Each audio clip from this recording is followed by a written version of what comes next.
Welcome back to another technical deep dive here in the debug zone.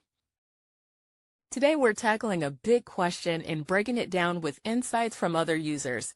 Hopefully this clears up some misconceptions and helps you get the answer you need. So buckle up, stay a little curious, and let's jump right in.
And that's a wrap.